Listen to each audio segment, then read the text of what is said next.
नमस्कार दोस्तों, मैं Umesh Solanki, director of Solanki insurance. जैसा कि पिछले वीडियो में हमने आपको बताया था फाइनेंशियल प्लानिंग पार्ट 1, अब जो है स्टार्ट कर रहे हैं फाइनेंशियल प्लानिंग पार्ट 2। अब बेसिक क्या है, फाइनेंशियल प्लानिंग कैसे करें, अब एजेंडा ये है। तो सबसे बड़ी बात ये होती है कि हम सबसे पहले क्या करेंगे कि हमें एक आदत डालनी पड़ेगी बचत करने की। बचत करने की आदत डालने के लिए ये इतना आसान नहीं होता जितना कि आप लोग समझते हैं। बहुत कठिन होता है किसी चीज़ की आदत को डालना। आदत रियल में एक अलग चीज़ होती है। जिस तरह से कोई आदमी मजबूर हो जाता है उस चीज़ को समझने के लिए, जैसे कि सपोज मान लो क्या है कि आप अपना सुबह को उठते हैं और ब्रश करते हैं मॉर्निंग में और लगातार करते हैं सुबह, ये आपकी डेली प्रक्रिया में आ जाता है। उसके बाद आपकी एक आदत पड़ जाती है, उसके बिना रह नहीं सकते, आपको बर्दाश्त नहीं होगा। उसी तरह से हमें ये जो है ना, क्या होता है, कर्जे कम करने हैं और बचत की आदत डालनी है। तो आदत किस तरह से की जाए, उसके लिए सबसे पहले तो आपको एक बैंक अकाउंट खोलना पड़ेगा, बचत खाता। अब बचत खाता खोलने के लिए क्या, थोड़ा थोड़ा अमाउंट उसमें इन्वेस्ट करेंगे और उसमें भी एक खाता होता है रिकरिंग डिपॉजिट, आवर्ती जमा योजना जिसे कहते हैं। वो 1 ईयर 2 ईयर या 3 ईयर्स के लिए होता है, वो आप अपना खोल लें। उसके बाद जो पैसा आपका बचे उसको एफडी में कन्वर्ट करा सकते हैं। तो मेन रूप से यही होता है कि आप अपनी एक आदत बनाएं।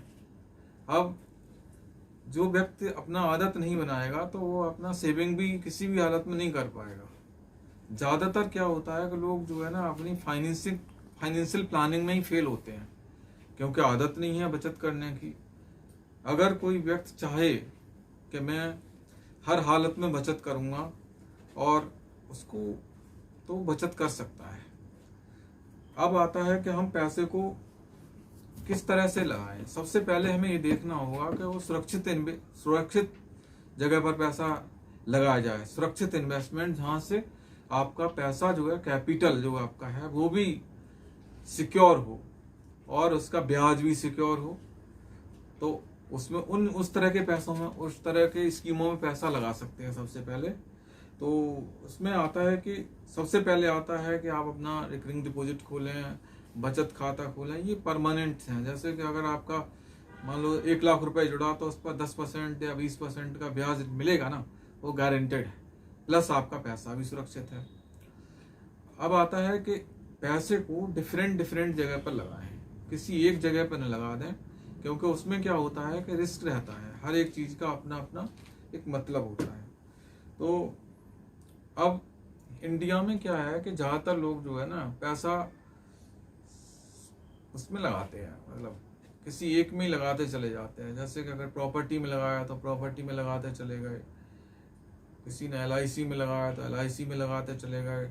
और बेसिक कई बार इसके जो है ना डाइवर्सिफाइड करना चाहिए फंड को। कुछ पैसा है प्रॉपर्टी, कुछ पैसा इन्वेस्ट गोल्ड में, कुछ पैसा डिवेंचर्स में, कुछ स्टॉक मार्केट में, ताकि जो है ना इसका एक कहीं से अगर लॉस भी हुआ ना तो दूसरी जगह से उसको प्रॉफिट होना शुरू हो जाएगा। दोस्तों, मैं ये कहना चाह रहा हूँ कि आने वाले टाइम में ब्याज दर जो है गिरेगी, और जब ब्याज दर गिर रही है लगातार, तो आपको जो है ना स्टॉक से रिलेटेड स्कीम में इन्वेस्ट हर हालत में करना पड़ेगा। उसमें क्या होता है कि रिस्क लेना पड़ता है व्यक्ति को। जैसे किसी व्यक्ति की एज जो है 30 साल है, तो वो अपनी जो है पोर्टफोलियो में 35-40% या 65% तक का वो स्टॉक में पैसा रख सकता है, बाकी पैसा सुरक्षित इन्वेस्ट में कर सकता है। जैसे उम्र ज़्यादा होती जाए वैसे फिर क्या करना है कि उस पैसे को मतलब सुरक्षित निवेश में बढ़ाते जाएं। तो अब आपको यही रखना पड़ेगा, you don't put your money in one basket. तो इस फॉर्मूले पर आपको काम करना पड़ेगा। अपना जो 10% या 20% की आप सेविंग करते हो, have your money in different portfolio. तो मैंने आपको आज बताया कि सबसे पहले आप निवेश करने के बारे में जब ही सोचोगे जब आदत बनाओगे। यानी आपने एक आदत बना ली कि मुझे बचाना है, और बचाने के बाद ही निवेश करना शुरू करोगे, इन्वेस्ट करना शुरू करोगे। तो और धीरे धीरे एक स्टेप बाय स्टेप करना पड़ेगा। फिर सबसे पहले long term schemes through LIC of India, उसके बाद जो है आप दूसरे जो है ना म्यूचुअल फंड्स में शॉर्ट टर्म में इन्वेस्ट कर सकते हैं, और कुछ बॉन्ड में डाल सकते हैं, कुछ फिक्स्ड उसमें डाल सकते हैं।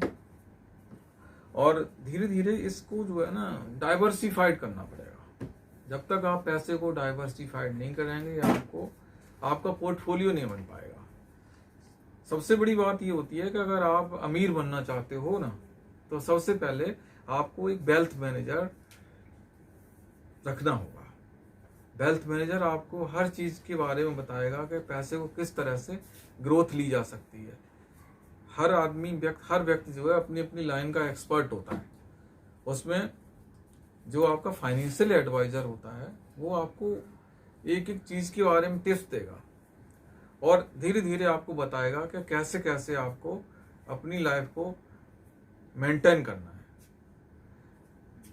तो इसी शब्दों के साथ मैं अपनी वाणी को विराम देना चाहूँगा दोस्तों, और नेक्स्ट वीडियो आपको और विशेष जानकारी दूंगा। धन्यवाद।